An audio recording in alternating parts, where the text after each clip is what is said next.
Paulo está socorrendo aquela igreja através de carta, mas efetivamente está socorrendo através do seu filho na fé, Timóteo, que foi enviado para aquela igreja para pastoreá-la. Então aquela igreja está enferma, na verdade aquela igreja está morrendo, está sendo completamente desmantelada por aqueles que não veem a igreja como tesouro, não veem a igreja como bem precioso, aqueles que se aproveitam da igreja. Paulo vai falar especificamente sobre isso, outra classe de abusadores, agora mulheres que eram consideradas viúvas, que estavam drenando os cofres da igreja, estavam abusando da igreja, orientada, conduzidas, seduzidas pelos oponentes da igreja, pelos falsos mestres ali, diante de várias outras enfermidades que nós encontramos ali. E Paulo ele é muito prático, mostrando que o antídoto ali para aquela doença, para aquele veneno, era o homem vocacionado por Deus, para que enxergassem outros homens vocacionados por Deus para conduzir aquela igreja. Então, nessa sessão aqui especificamente, onde nós estamos, a partir do capítulo 5, que vai até o capítulo 2, no capítulo 6, versículo 2, Paulo ele está instruindo a Timóteo sobre esses aspectos especificamente prático, especialmente prático da vida da igreja. O objetivo de Paulo é mostrar justamente qual o antídoto para aquela situação específica, para aquele problema específico ali. Ao invés de oferecer um padrão de desprezo, ele orienta Timóteo, então, que Timóteo deveria ser um padrão a ser imitado, deveria ser um exemplo. E ele mostra como Timóteo será o exemplo na vida em comunidade. E aí, obviamente, o ponto de Paulo é que, para ser exemplo, precisa ter um testemunho constante e intencional ali na vida de dedicação à igreja, completamente o oposto daquilo que os falsos mestres eram. Então, Timóteo estava sendo desprezado e Paulo já esperava isso, Paulo já esperava que ele seria desprezado. É muito provável também, é improvável que Timóteo não esperasse isso, mas uma coisa é esperar que algo aconteça, outra coisa é experimentar aquilo acontecendo, outra coisa é observar nas viagens Paulo sendo desprezado quando Timóteo caminhava com ele. Outra coisa é experimentar na própria pele o desprezo. E isso é tão gritante porque aqueles que são ministros da palavra entendem o tesouro, o ouro que ele oferece, entende a riqueza do que é ter alguém pegando em suas mãos e conduzir as suas almas para a eternidade. E então receber o desprezo daqueles que estão sendo conduzidos para a eternidade é um absurdo, é uma afronta, é extremamente doloroso. Então não vamos desprezar aqui o desprezo que Timóteo recebe enquanto conduz almas pecadoras para a eternidade, sendo ele também um pecador. Mas Paulo oferece aqui o caminho por meio do qual ele será então esse padrão, esse exemplo. Ele faz isso mostrando justamente a importância da sua vida no que concerne esse caráter redentivo, a forma como Timóteo viveria, a forma como ele conduziria aquele rebanho, trataria aqueles problemas, desenvolveriam aqueles relacionamentos, tinha um caráter redentivo, não somente para ele, porque assim como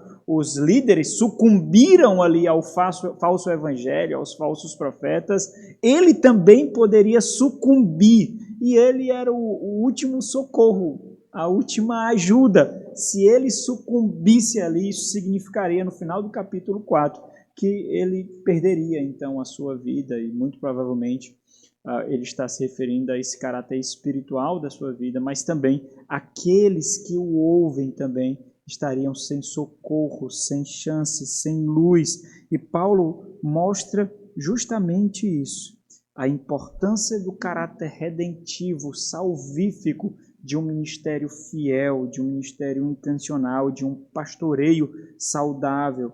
E aí ele precisa usar de sabedoria, discernimento. Então seria como que pegar a mão daqueles que estavam ouvindo e conduzindo, quando Paulo diz, tem cuidado de ti mesmo e da doutrina.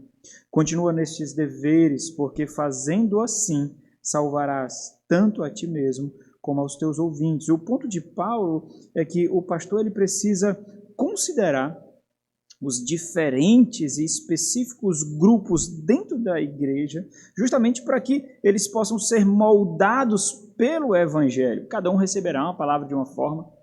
Alguns se aperceberão para algumas tonalidades, alguns tons, outros para outros diferentes, mas o objetivo é conduzir essas pessoas, moldar essas pessoas conforme o Evangelho, que é justamente o mistério da piedade ali que foi entregue, que foi dado, que foi confiado à igreja e, portanto, aos seus pastores, aos seus líderes aqui. Mas antes de passar para essas particularidades, as particularidades das instruções, descrevendo os vários caminhos e também as várias armadilhas, assim como mostrar a firmeza necessária para essa diversidade no cuidado, Paulo ele dedica breves palavras a Timóteo aqui. O versículo 1 e 2 são direcionados especificamente para Timóteo. Nós observamos isso no sermão passado.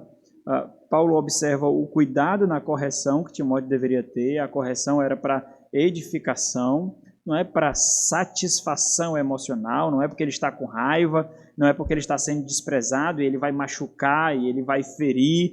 A correção é para a edificação da igreja, mostrando esse caráter redentivo.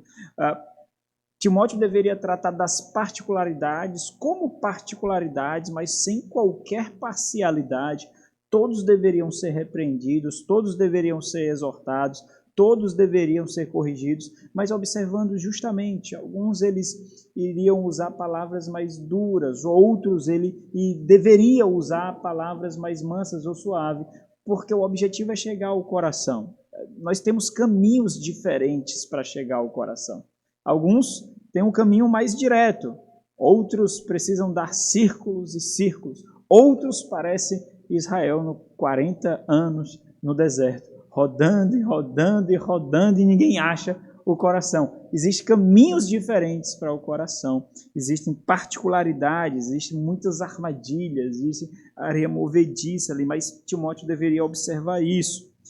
E a orientação final no versículo 2 é para que ele tivesse, então, observando aí o cuidado da sua integridade pessoal, porque fazendo isso, ele também estava cuidando da integridade da igreja, porque ele representa a igreja ali. E se você observar com atenção aqui o que as orientações de Paulo exigem, você perceberá que exige da parte de Timóteo, obviamente, dos pastores, dos líderes ali, exige confiança, sabedoria, discernimento, intencionalidade e convicções muito firmes, porque é justamente isso que será aprovado dele. Cada afronta recebida, cada negativa, cada expectativa frustrada exigirá isso dele, a confiança de que o Senhor o manterá, a sabedoria para discernir os caminhos do coração, discernimento para perceber os modos de lidar, a intencionalidade para olhar para o foco, o objetivo e as convicções firmes, que é justamente o combustível da sua vocação, que não o faria desistir. E aqui, irmãos, não dá para ser mecânico. Não é possível ser mecânico aqui. Aqui envolve tato, percepção. Aqui envolve percepção no relacionamento, no lidar, no construir uma característica daquele com quem você está se relacionando. Aqui exige discernimento. Agora, por que tanto rigor? Por que tudo isso? Por que parece algo assim tão profundo, tão amplo, tão complexo? É justamente por causa da natureza do ministério pastoral. O exercício do ministério pastoral, no exercício desse ministério, nós nos deparamos com situações e pessoas absurdamente difíceis, pessoas escorregadias, pessoas maliciosas, pessoas sagazes, que aprenderam a esconder e proteger os seus corações de uma forma quase impossível de ser penetrados. Pessoas que construíram fortes, grandes fronteiras no seu coração. Pessoas que, se não forem pastoreadas e instruídas por homens com essa instrumentalidade, elas não serão salvas, elas não serão preservadas, elas não serão nutridas, e muito menos a igreja. E aqui está uma das maiores complexidades do exercício pastoral. Ter a profunda compreensão de que você lida com almas e com a eternidade. Não são simples relacionamentos, não são simples palavras que saem da sua boca, não são simples direcionamentos. É ter a profunda convicção de que você lida com almas e a eternidade. E é impossível calcular esse peso, talvez somente se você estiver na pele daquele que está sendo pastoreado numa situação extremamente difícil, complexa, entendendo aquilo que está em jogo, talvez você vai ter noção do peso do que isso significa. Da mesma forma que é absolutamente ilusório esperar que todos compreendam isso. E aí nós precisamos entender algo. Existem coisas difíceis na vida pastoral. Obviamente, pregar não é algo fácil. Pregar é algo muito difícil. É sobretudo uma atividade espiritual. É endireitar corações, é ser instrumento para transformar mentes, é conduzir espíritos, é sarar almas. Sobretudo é uma atividade espiritual pregar. Basta se colocar diante de todos e começar a falar que você vai perceber o peso das palavras, palavras que transformam um relacionamento, modifica completamente uma estrutura familiar, o direcionamento familiar, a forma de trabalhar. Basta você se colocar para você perceber que não é fácil, mas pastorear não consiste apenas em pregar. Hipócritas pregam, falsos profetas pregam, pessoas que não se preocupam com a alma daqueles que o ouvem pregam também. Mas o pastoreio acontece quando feridas da alma são tratadas de perto, em silêncio, no anonimato. Acontece quando se tenta chegar ao coração através de caminhos perigosos, através de caminhos escorregadios, através de caminhos enganosos. Você é aquele que tenta chegar ao coração, mas o dono do coração tenta lhe enganar para que você não chegue nele. É assim que acontece o pastoreio. É você convencer aquele que está morrendo que ele está morrendo. É você chegar lá, no coração. E essa é uma das atividades mais complexas, mais difíceis, que demandam mais do ministério pastoral. Por isso Paulo fornece instruções aqui tão valiosas, irmão. Ele está mostrando justamente isso.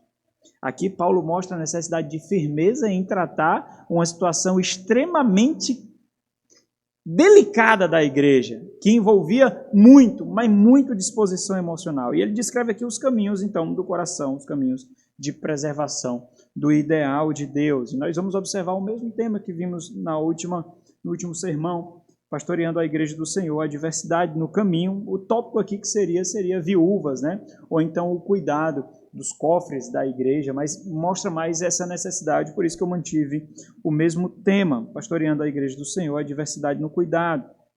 Versículo 3 ao versículo 16. Dentre todas as particularidades aqui que nós vemos, os cuidados que aquela igreja precisava, nesse trecho o foco de Paulo é especificamente o apoio financeiro às viúvas. Então, é uma situação muito particular daquela igreja. Nós obviamente, tiramos muitos princípios daqui, muitas aplicações aqui, muitas orientações aqui, mas o que nós observamos, Paulo, aqui são orientações práticas e contextuais para lidar com problemas específicos com viúvas que estava acontecendo naquela igreja, que embora nós vejamos bem detalhado aqui, então Paulo é muito detalhado, oferecendo 2 tipos de lista aí, daquelas que deveriam ser assistidas, daquelas que não deveriam ser assistidas, mas não são exaustivas, assim como também não é uma lista inflexível e seca que nós devemos seguir a regra, de tal forma que se uma irmã é viúva, se uma irmã está precisando de ajuda na igreja e ela não tiver mais de 60 anos, a igreja não pode ajudar. Então, essa não é o objetivo aqui. É por isso que é importante entendermos os princípios aqui. Paulo está tratando uma situação particular da igreja. Aqui nós observamos, sobretudo, a necessidade de firmeza e convicção de tratar essas questões delicadas e não ser conduzido por lágrimas ou por emoções. É necessário aqui convicção, intencionalidade daquilo que faz. E Paulo ele trata justamente oferecendo essas diretrizes para princípios aqui no cuidado de questões extremamente delicadas. Ou seja, respondendo às situações específicas daquela igreja, Paulo fornece então a Timóteo diretrizes sobre quais viúvas deveriam receber ajuda financeira mesmo, esse é o propósito, mas como uma evidência material de que elas foram honradas por todas as características que Paulo descreve aqui. E é interessante porque você percebe que a honra ela é construída. Você não pode requerer honra se você não a constrói. Você constrói honra, então, para requerer honra. E a igreja ela tinha a responsabilidade, então, de observar essas pessoas, ou essas viúvas especificamente, de forma material, financeira mesmo, como um testemunho de honra. E aí Paulo ele mostra dois conjuntos de qualificações aqui necessárias para que essas viúvas pudessem ser sustentadas. Então aqui a relação, irmãos, é de um relacionamento formal estabelecido entre aquela viúva e a igreja. Ao que parece, existia uma lista de pessoas que recebiam ajuda financeira da igreja e esse relacionamento formal colocava a igreja em responsabilidade de suprir algumas necessidades financeiras. Não são ajudas esporádicas, mas é esse relacionamento formal. Existia uma lista onde eram enroladas essas irmãs, essas viúvas, e essa lista parecia ser uma prática já daquela igreja, de tal forma que ela foi abusada. Alguns critérios não estavam sendo observados, aqueles que deveriam vigiar, governar, ou gerenciar essa lista foram completamente corrompidos também, e aí os cofres da igreja estavam sendo drenados de tal forma que as verdadeiramente viúvas estavam morrendo, carecendo de necessidade, porque as que não eram estavam sugando o dinheiro da igreja. Então, no final das contas, a preservação não é o cofre aqui, mas com a vida das mulheres realmente necessitadas, porque elas não tinham mais nenhuma assistência. Elas dependiam realmente da igreja. Elas estavam sozinhas e desamparadas. Então, Paulo fornece dois conjuntos. Primeiro, elas deveriam ser verdadeiramente sozinhas, sem qualquer apoio familiar. Isso inclui, por exemplo, também ter mais de pelo menos 60 anos de idade, embora esse número não seja categórico, como nós vamos ver, e não desejar um novo casamento. Segunda categoria aqui de qualificações é que elas deveriam também ser mulheres piedosas, ser um tipo de mulher comprometido com o Senhor, colocando a sua esperança nele, porque elas não têm mais ninguém. Ou elas buscariam subterfúgio para as suas necessidades, daí então a sua devoção do Senhor seria contrastada com a busca de outro casamento, mesmo que não seja com crentes, porque ela não espera no Senhor, ela não descansa do Senhor e ela quer o suprimento das suas necessidades, mas ela deveria testificar de que realmente ela é devota ao Senhor, ela espera do Senhor, evidenciando isso por uma vida de constante oração.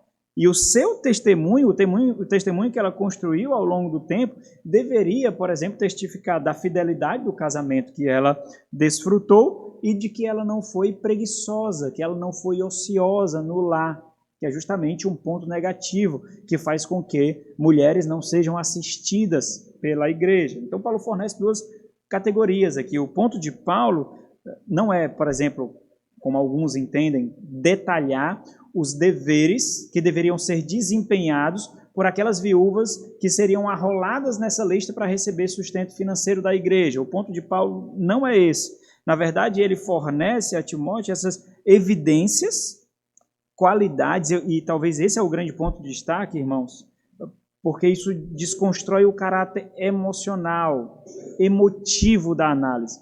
O ponto de Paulo é fornecer evidências visíveis, tangíveis, de que aquelas viúvas realmente eram piedosas, mulheres com testemunho de maturidade e devoção ao Senhor, para que assim essas especificamente fossem inscritas para receber ajuda. Isso porque a heresia ali que estava assolando aquela igreja, os oponentes do evangelho e da igreja do Senhor, estavam justamente abusando nessa área dos cofres da igreja, drenando os recursos da igreja com abuso financeiro. E eles então conseguiram galgar mulheres para fazer também esse papel. Então, o ponto de Paulo aqui, pelo assunto, nós observamos, existe um grande tom de urgência aqui nas palavras de Paulo.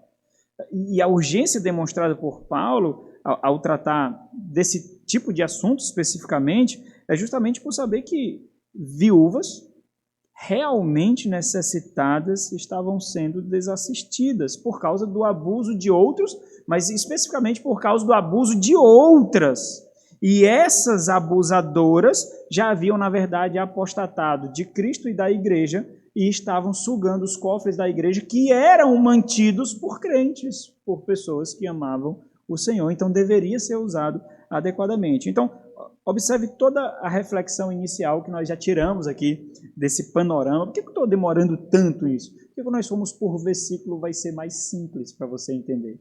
Quando nós começarmos a expor os versículos, vai ser mais fácil de você compreender o que Paulo está dizendo aqui. Mas existem algumas reflexões aqui nessa análise inicial. Não deve existir romantismo na vida da igreja. A vida da igreja não é colocada no mundo ideal. A vida da igreja é colocada no mundo corrupto, um mundo que sofre os efeitos da queda, com pessoas que ainda sofrem os efeitos da queda. A igreja não deve ser conduzida por romantismo. A igreja do Senhor não deve ser conduzida por emoções. Aparentes necessidades não são suficientes para sobrecarregar a igreja do Senhor. A igreja não deve ser cega ao ajudar os seus necessitados.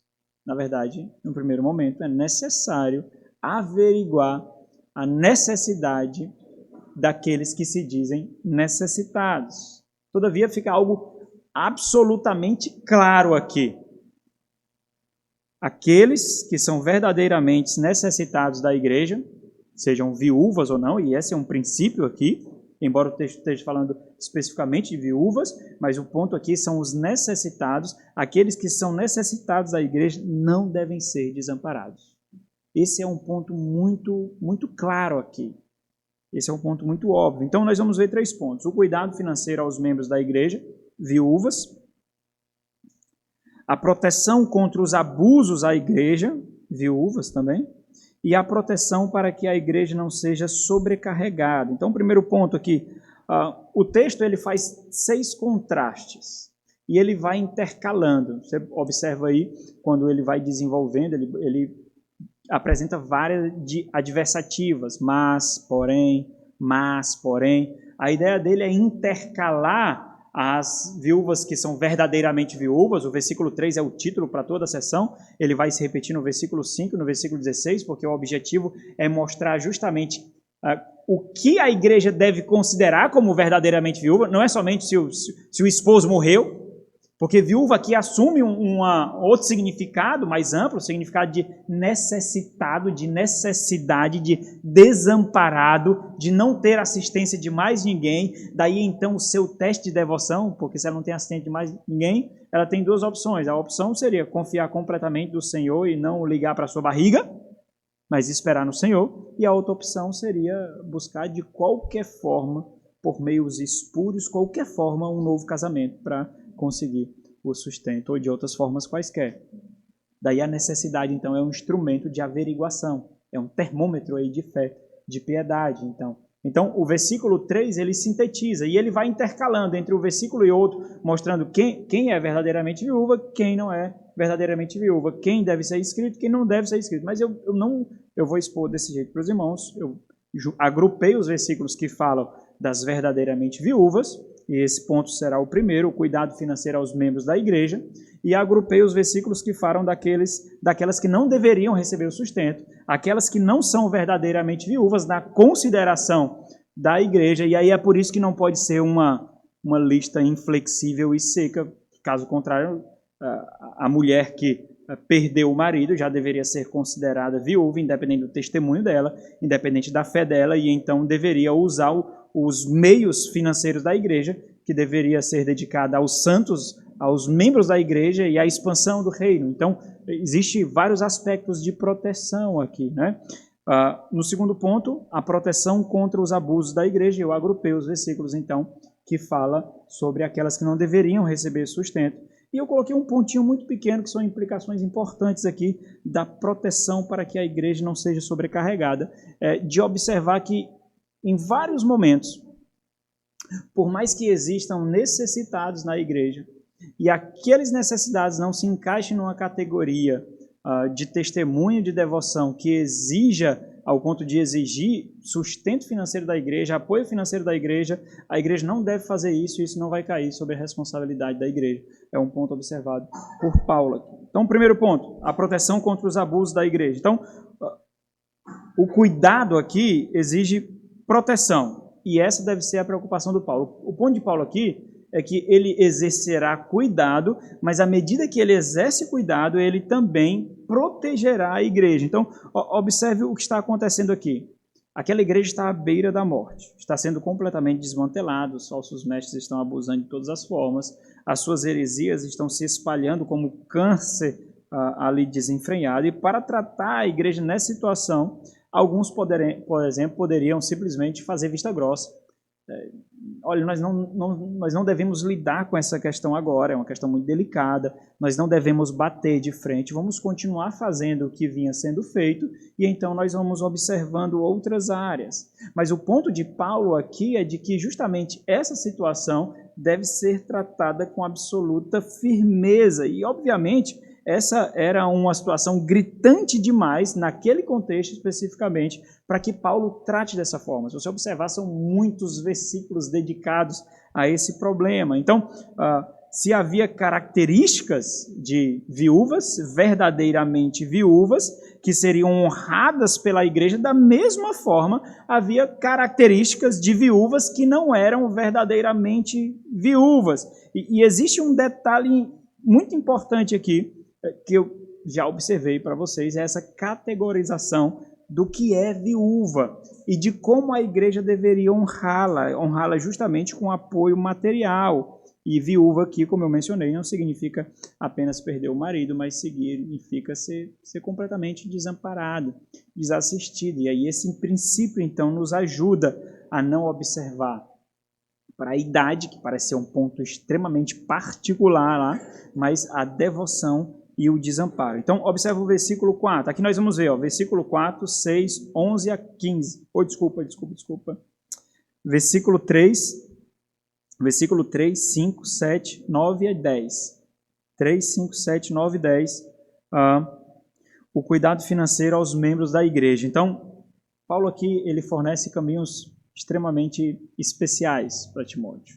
Como um bom tutor, como um bom pastor, Paulo orienta Timóteo sobre como lidar com situações delicadas. O problema gritante estava causando má reputação à igreja e desarmonia à igreja perante a sociedade.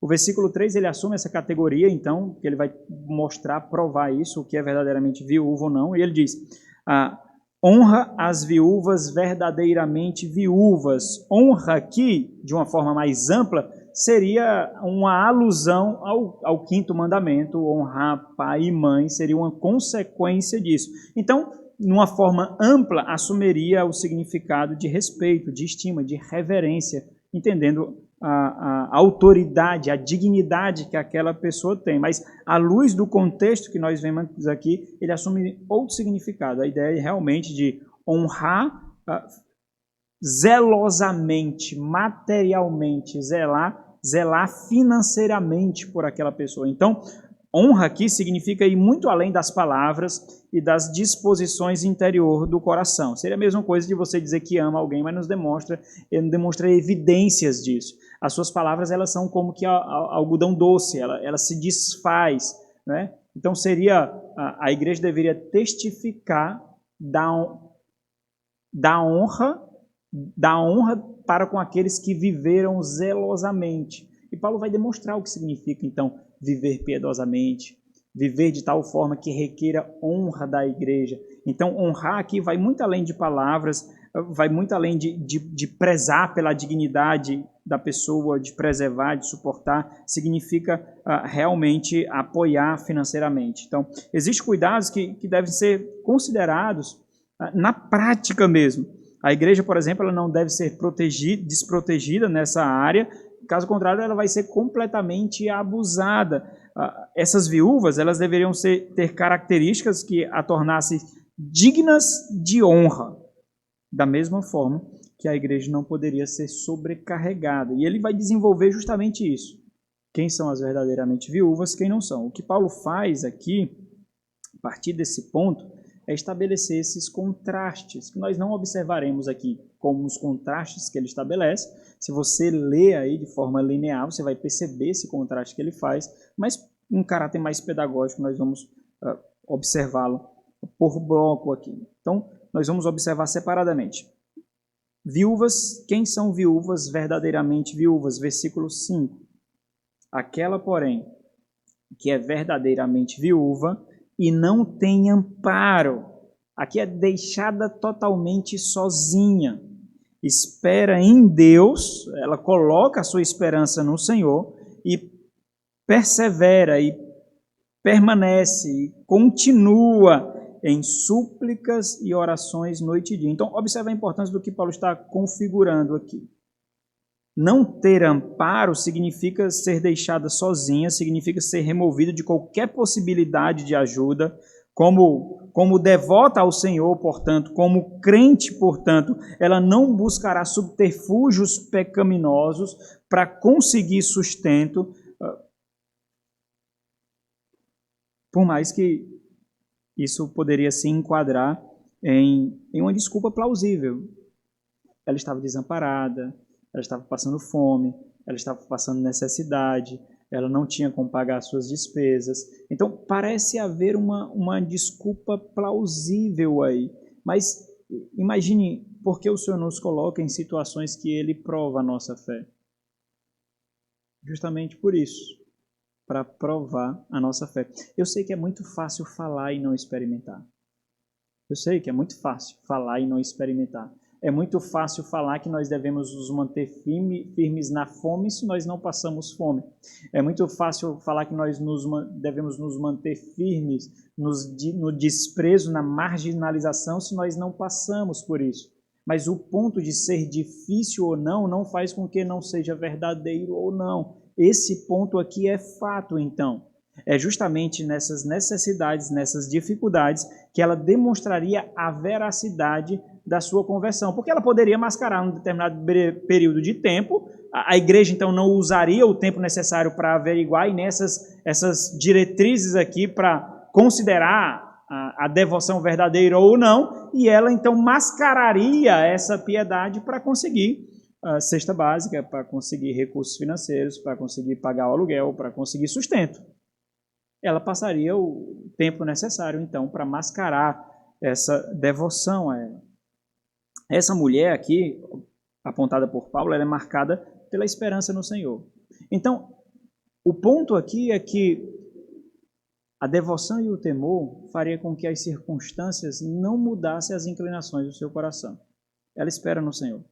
As circunstâncias não a moldam, as circunstâncias não a movem, as circunstâncias não fazem com que ela saia da onde ela está, aos pés do Senhor, olhando para a cruz, esperando o seu Redentor. Então o ponto é justamente isso, ela é marcada por isso, ela espera no Senhor. E aí essa espera dá essa ideia de esperança mesmo. Ela é marcada, ela é conhecida, porque daqui a pouco ele vai falar desse testemunho. Não é o testemunho que ela dá dela, mas é o testemunho que outros dão dela. É tangível, é visível, existem provas, existem evidências. Não é somente disposição interior. É por isso que pastores não podem ser conduzidos por lágrimas. Lágrimas não devem conduzir decisões de pastores, de líderes da igreja. Não devem, de forma alguma, porque lágrimas podem ser fabricadas. E por mais que elas sejam reais, podem vir de sentimentos espúrios, de emoções espúrias. Então, o ponto não é se o sentimento é verdadeiro, se a lágrima é verdadeira, se a dor é verdadeira. O problema é se é correto ou não. Se é agradável diante de Deus, ele vai falar isso, se é agradável diante de Deus ou não. Esse é o grande ponto da questão. Por isso que precisa daquilo tudo que eu falei. Confiança, sabedoria, convicção, firmeza, intencionalidade, porque nós seremos provados especificamente nessas questões, nessas lutas. E muitas vezes, quando forem decidir situações difíceis, onde a maioria da igreja estará completamente inclinada emocionalmente, os pastores precisam estar firmes, cientes do que precisam fazer e não conduzidos por emoções. Porque os pastores precisam entender que conduz almas, não desnutrição, não glutonaria, não vestimenta, almas. E pessoas que passam fome podem entrar na eternidade. Pessoas que não têm vestimentas podem entrar na eternidade. Então, esse é o ponto. Paulo conduz Timóteo a observar aqui. Essa pessoa é marcada por essa esperança. Não tendo ninguém, portanto, sem esperança, sem socorro à vista, ela descansa no Senhor. Ela coloca sua esperança no Senhor. E então ela persevera, ela permanece fiel, ela prossegue, ela continua fiel. Mas isso não é o que me chamou mais atenção aqui. O que me chamou mais atenção em toda essa construção foi o que eu falei para vocês. É o fato de tudo isso ser tangível. É o fato de tudo isso ser visível.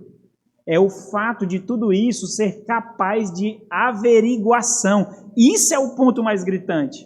Porque qualquer pessoa poderia dizer que tem esperança no Senhor.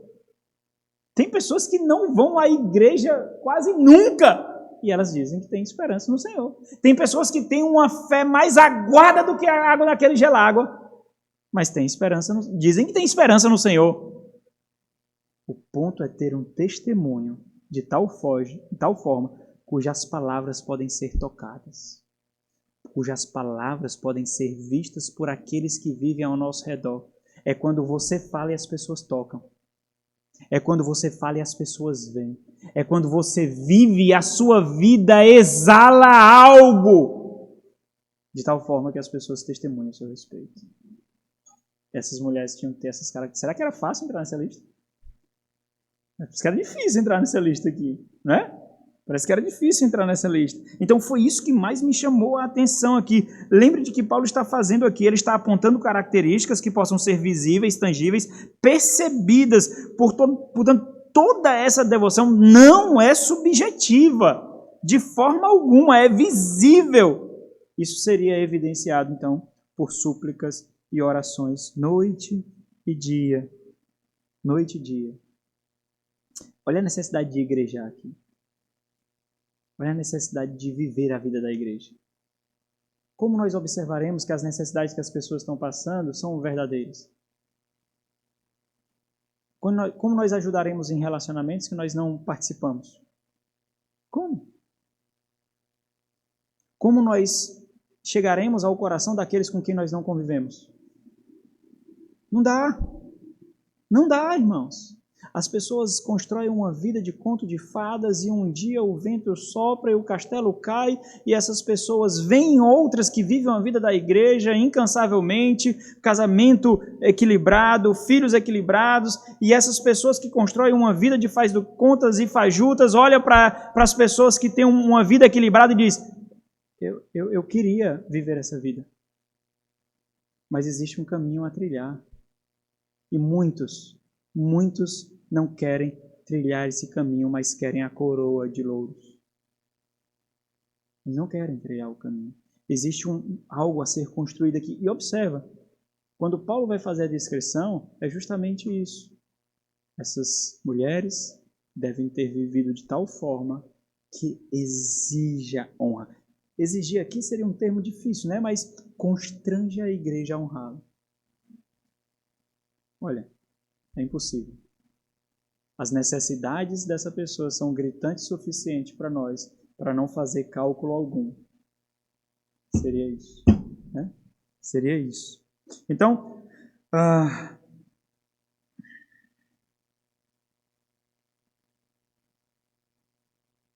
ponto de Paulo aqui, que destaca mais uma vez essa urgência, é que nós podemos cair. Naquele instante, existiam viúvas ali que permaneciam de pé e fiéis. Existiam viúvas ali que permaneciam no Senhor, mesmo diante das necessidades, mesmo por saber, por ver que naquela comunidade existiam falsas viúvas, mulheres levianas e abusadoras que estavam tripudiando dos cofres da igreja, pregando os recursos da igreja para devassidão e imoralidade, enquanto elas, fiéis e verdadeiramente viúvas, não estavam sendo assistidas pela igreja, mas as mulheres, mesmo diante disso, permaneceram fiéis. E Paulo sabia disso. O versículo 7, ele mostra essa urgência de Paulo, porque é como se Paulo dissesse assim, ó, faz logo, porque pode ser que elas não consigam se manter. As necessidades vêm como ondas gritantes, como terremotos, como tempestades avassaladoras. Vai logo, prescreve, intimida, ordena. Essa linguagem prescreve aqui, nós já vimos diversas vezes, é uma linguagem de cunho militar. É como se fosse uma determinação, uma ordem, uma missão. É um termo autoritativo usado por Paulo aqui. Ele mostra urgência para Timóteo quando ele usa essa palavra. Prescreve, pois, estas coisas para que sejam irrepreensíveis. Elas já são, mas que continue sendo. Porque Paulo vai descrever justamente o caráter de por que elas são achadas sem reprovação, acima de qualquer reprovação, por ímpios e por crentes. Sem qualquer reprovação. Então Paulo prossegue apresentando mais características daquelas que são viúvas, verdadeiramente viúvas, e aqui ele deixa explícito a existência de uma lista que classifique isso de tal forma que exista um pacto de sustento dessas mulheres. Então, versículo 9 diz, não seja inscrita, senão viúva que conte ao menos 60 anos de idade, e aqui de uma forma mais ampla, essa idade ela não se trata de um número inflexível, como eu mencionei para os irmãos. Deve ser entendido uma viúva de idade avançada, uma viúva em sua velhice. Mas contextualmente aqui, irmãos, o Paulo é tão exato aqui no número que ele fornece, que contextualmente pode ser que realmente Paulo, naquele contexto, naquela realidade, ele esteja realmente falando de mulheres com 60 anos de idade. É por isso que daqui nós tiramos princípios para nós de que realmente poderia existir naquele ponto mulheres que deveriam ser inscritas somente com pelo menos 60 anos de idade para cima, né? Mas num contexto mais amplo, esse número não é inflexível para nós, porque aqui nós aplicamos as circunstâncias de cada igreja, a necessidade de cada igreja. O ponto de Paulo aqui é que existem qualificações para serem inscritas em esse relacionamento formal de suporte financeiro da igreja.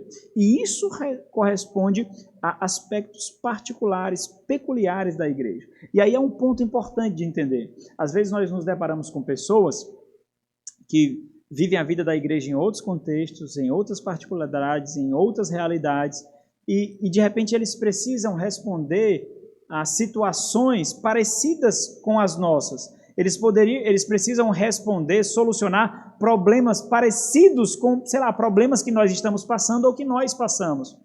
Qual é a dificuldade disso? O contexto é diferente. Um determinado problema da minha igreja, eu sei como vocês vão responder. O mesmo problema em outro contexto, eu não sei como aquela igreja vai responder. Uma exortação, eu sei como vocês vão responder. Uma mesma exortação com o mesmo problema em outro contexto, eu não sei como eles vão responder.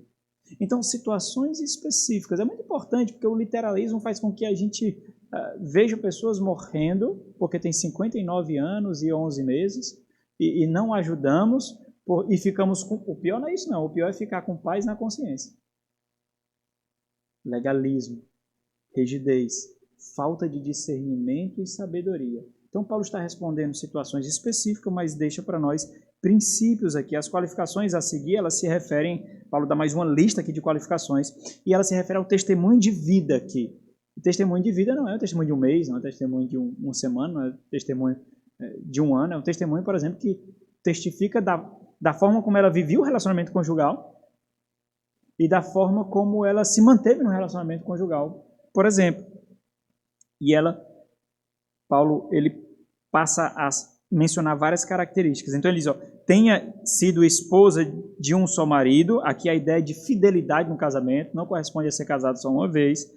Caso tenha sido casada, aqui, porque pode ser uma mulher de idade avançada que não tem sustento, está desamparada também, aplicando uma qualificação mais ampla aqui. Então, por que isso é importante? Porque Paulo está combatendo os oponentes do evangelho que, por exemplo, eles pregavam a favor da castidade e para que também as pessoas não tivessem filhos, como nós já vimos aqui. E Paulo ele combate isso. Versículo 10. Seja recomendada, olha que interessante, pelo testemunho de boas obras. O termo aqui, testemunho, está configurado, irmãos, para mostrar de que ela era conhecida por isso. A vida dela era qualificada por fazer boas obras. É visível, é tangível, é testificável. Então, a ideia de que ela tivesse um testemunho cujo comprometimento da sua vida fosse as boas obras. E Paulo segue explicando o que seriam essas boas obras. Porque pode parecer subjetivo também. Uma boa obra para mim pode não ser uma boa obra para você.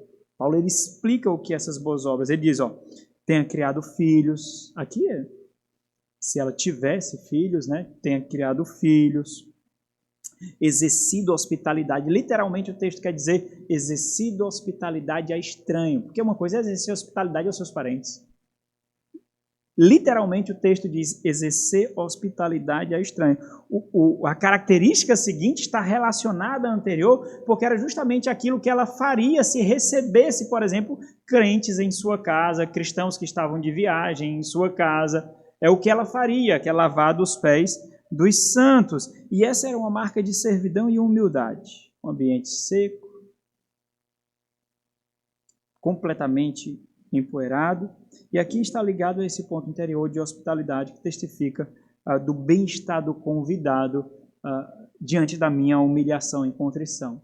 Socorrido a atribulados, ou socorrido ou aliviado a atribulados, e se viveu na prática zelosa de toda boa obra. O objetivo de Paulo aqui é requerer de Timóteo firmeza, então, para que os recursos da igreja não sejam drenados por pessoas que não condizem com essas características aqui. Se os irmãos observarem, nos nossos dias, isso aqui parece uma lista absurda, mas é a lista de quem é crente, não é? Aqui é a lista de quem é crente. De quem é crente. De quem não se esforça para viver isso. Vive porque é o que a nova criatura faz. Talvez na situação que nós vivemos hoje, uma das coisas mais difíceis aqui fosse ter hospitalidade. Né? Às vezes nós recebemos alguém a cada 6 meses, 4 meses, 3 meses, que é desconfortante, né? É desconfortante, né? Talvez esse tempo que nós vivemos, individualista, ativista, consumista, talvez crie para nós um ambiente em que essa característica esteja distante de nós. Mas é interessante porque essa é uma evidência para que a igreja seja constrangida a ajudar. Como é que isso se aplica? Existem 2 pessoas precisando de ajuda na igreja. Uma corresponde a essa característica, a outra não. A igreja vai ajudar quem? Corresponde. É o quadro. É a moldura, não é um ponto. Não são as necessidades, irmãos, que devem ser vistas. Não são as necessidades que devem ser vistas. Porque a pessoa pode estar abusando. Pastor, do fundo do meu coração, eu não desejo abusar. Eu sei mesmo. Eu sei que você não planejou isso. Eu acredito em você. Eu acredito, mas eu não vejo isso. Não é isso que eu vejo. Por quê? Por sua vida. Por causa da sua vida. Por causa do seu testemunho. É por isso que o pastor tem que ter uma mente boa e selecionada. Ele descarta as porcarias que não precisa lembrar, mas tem que manter um cofre de lembranças especiais em sua mente. Tem que ter. Muito bem, muito bem. Como é que ele faz isso? Intencionalidade.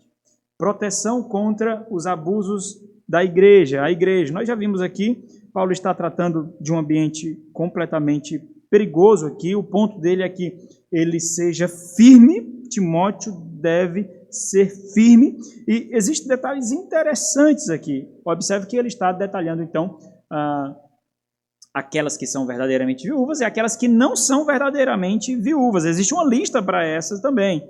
E existe um detalhe interessante nessa categorização para a igreja, com relação ao apoio material. Ser viúva não significa somente não ter marido, mas não ter assistência. Olha o versículo 4. Mas, se alguma viúva tem filhos ou netos, olha que interessante. Observe que aqui, para Paulo, independe-se de ser crentes. Lá na frente ele vai falar de crentes. Mas aqui, para Paulo, nesse ponto, independe de ser crente.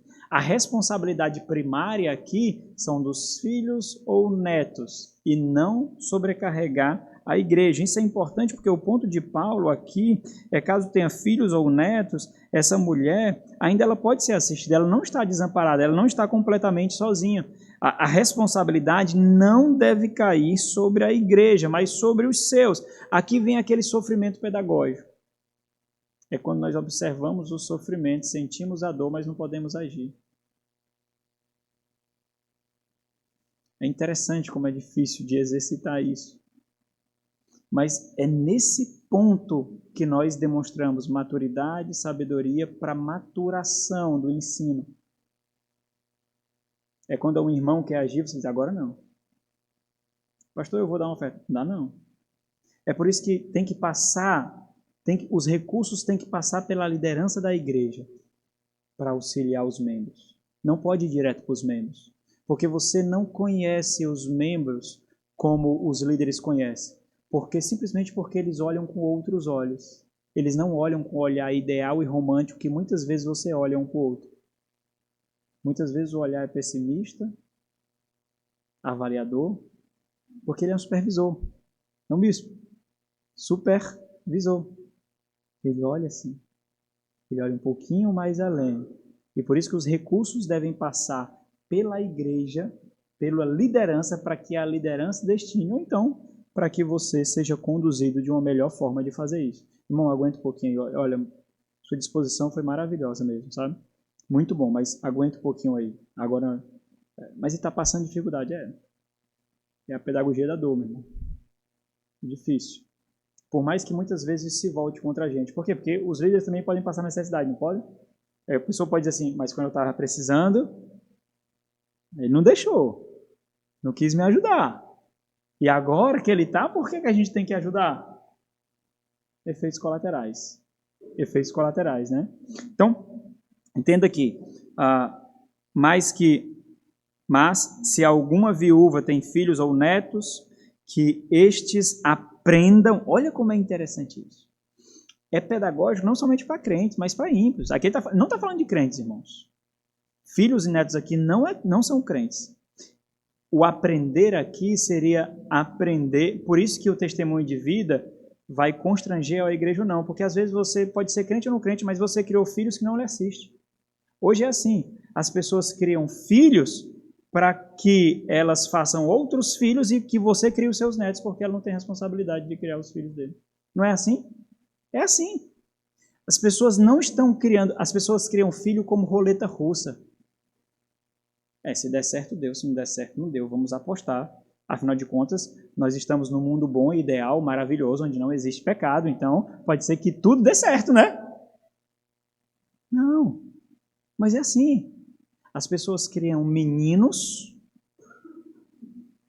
homens de 20 e pouco, 30 e poucos anos de idade, que são meninos, que não têm uma responsabilidade de iniciar uma família, de conduzir uma família, que não sabem trocar um pneu de carro, que não sabem trocar uma torneira, que não sabem remendar um fio, cria meninos, e esses estão criando problemas para si, porque chega um dia, irmãos, que a responsabilidade é transferida.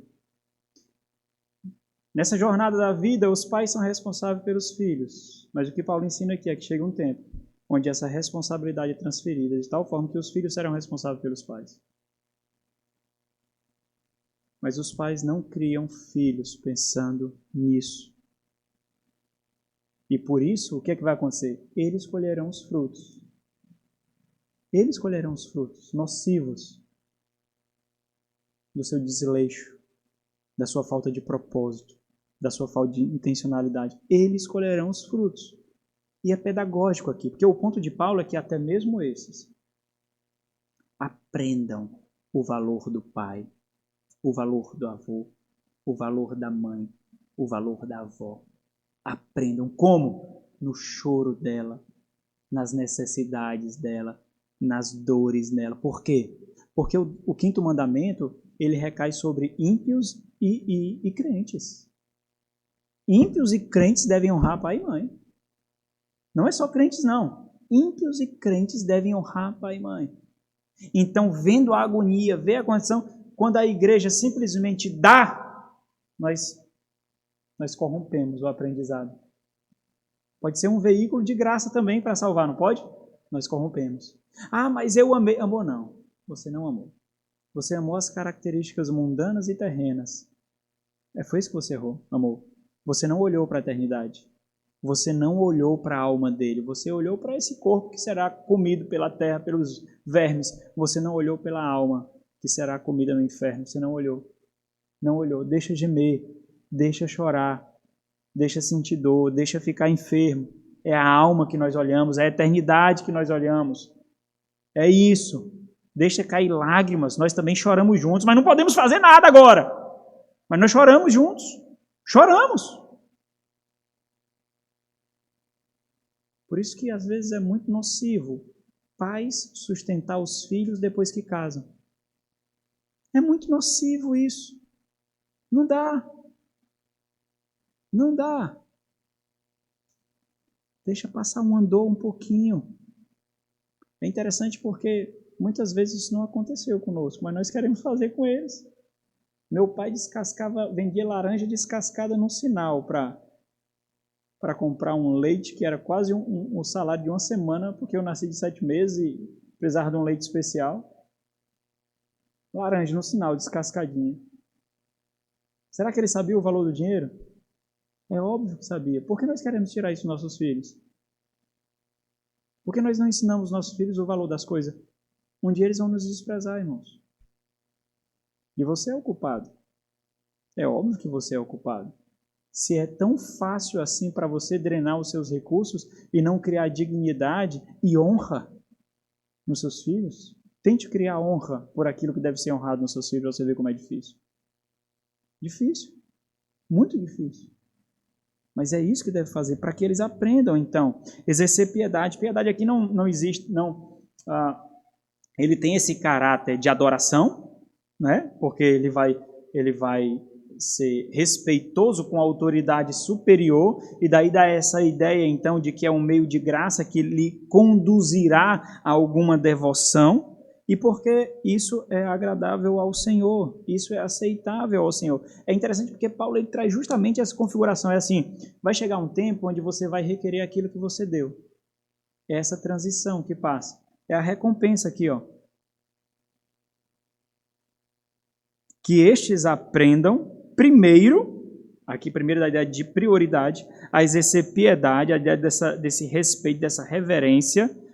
Por exemplo, esse termo aqui foi usado para adoração ou lealdade ao imperador romano, né? Então seria essa lealdade aos pais para com a própria casa e a recompensar. Olha, essa é a transição. Aquilo que você dá, um dia o seu filho deve lhe retribuir. Essa transição de responsabilidade de seus progenitores, porque isso é aceitável diante de Deus, é agradável a Deus. E a alusão aqui é o quinto mandamento. Versículo 6. Aqui nós estamos fazendo a lista de mulheres que não devem ser alistadas na para receberem sustento financeiro da igreja. Entretanto, essas mulheres, elas vivem para si mesmas, diferente daquelas que esperavam no Senhor, eram devotas ao Senhor, elas vivem para si mesmo. Entretanto, aqui se entrega, da mesma forma que o termo lá, testemunho de boas obras, era configurado de tal forma que a vida dela exibia uma continuidade de boas obras, essa daqui, a vida dela continuamente testifica de que ela se entrega aos prazeres, de que ela vive para si mesma, não para o Senhor. Entretanto, aqui se entrega aos prazeres, e aí mostra o quanto essa atitude estava sendo agressiva naquela igreja, porque Paulo considera essas mulheres como mortas. Mesmo viva, está morta. Então, veja como esse tipo de abuso estava gritante no Evangelho. Olha o versículo 11. Mas, continuando, rejeita. A ideia aqui é categórica, é de uma ênfase, rejeita a inscrição de viúvas mais novas. Então, lembre que Paulo aqui está falando sobre esse relacionamento formal de apoio, né, de tal forma que existiria um relacionamento estabelecido formalmente, que eles ajudariam regularmente aquelas viúvas. Isso não exime, por exemplo, não eximiria de uma ajuda pontual a alguma viúva ali, mesmo que fosse mais nova, mas, mais uma vez, fazendo referência a essa realidade específica ali, mas rejeita viúvas mais novas. Por quê? Por causa das paixões da mocidade, por causa das paixões da carne, por causa da falta de tato em suportar a dor, suportar as necessidades, por elas não conseguirem ver além dos seus próprios olhos. Essa é a juventude, irmãos. A juventude não conhece o tesouro da perseverança. Ela não sabe que depois de uma tempestade o mar fica calmo. Ela não sabe. Ela não sabe que depois de uma noite vem o amanhecer. Ela não sabe. Ela não sabe que depois de uma crise vem um alívio. Por isso, precauções aqui. Mas rejeita. Porque quando se tornam levianas contra Cristo, querem casar-se. O ponto de Paulo aqui o olhar delas para si mesmo supera a sua devoção a Deus. Isso os faz desejar o quê? Casar novamente. Porque elas não conseguem esperar. Elas não sabem esperar. Elas não são devotas a Deus por não serem devotas a Deus. Elas não têm essa instrumentalidade da devoção e querem casar-se. O que esse desejo e inclinação faz? Versículo 12. Aqui tornando-se é mais uma vez, a vida dela é categorizada, é marcada de tal forma que elas se tornam condenáveis por anularem o seu primeiro compromisso. É interessante aqui, por quê?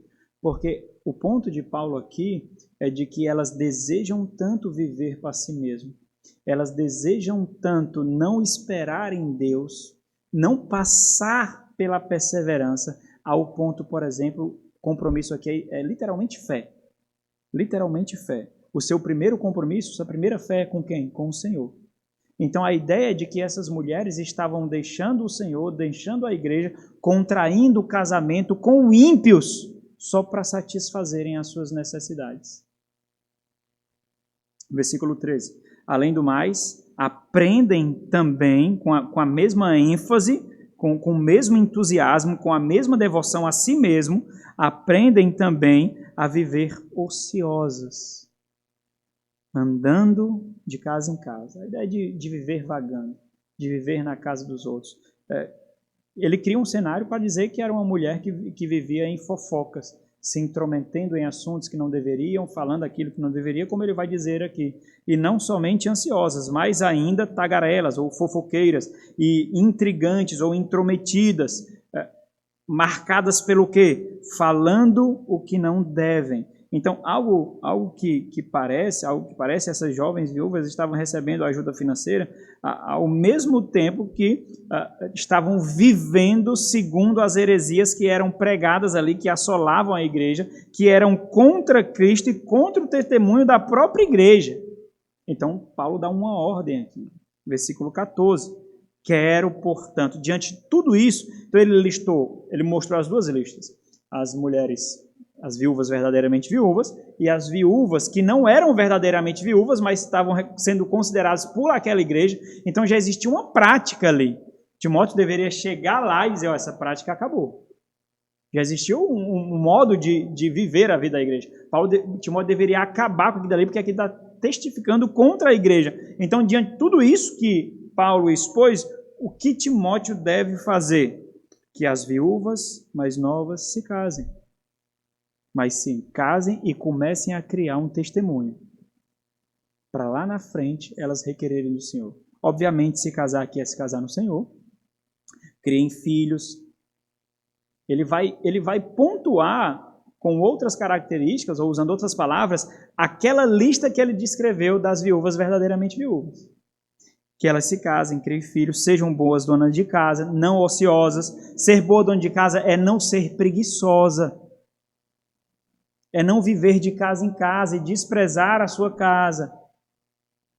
Sejam boas donas de casa e não deem ao adversário. Ao adversário aqui existe um debate gigantesco para saber quem é esses adversários. O adversário pode ser o próprio Satanás, que é referido lá na frente, que já foi referido atrás, ou podem ser os diversos adversários contra a igreja ali, os oponentes, os falsos mestres, mas um está ligado ao outro, porque o próprio Paulo falou no capítulo 4 que aqueles falsos mestres eram agentes de Satanás, né? Então pode-se entender que eram agentes de Satanás liderados por Satanás, né? E não deem ao adversário ocasião favorável à maledicência ou a ocasião oportuna para calúnia, não a calúnia dela mesma, mas a calúnia da igreja.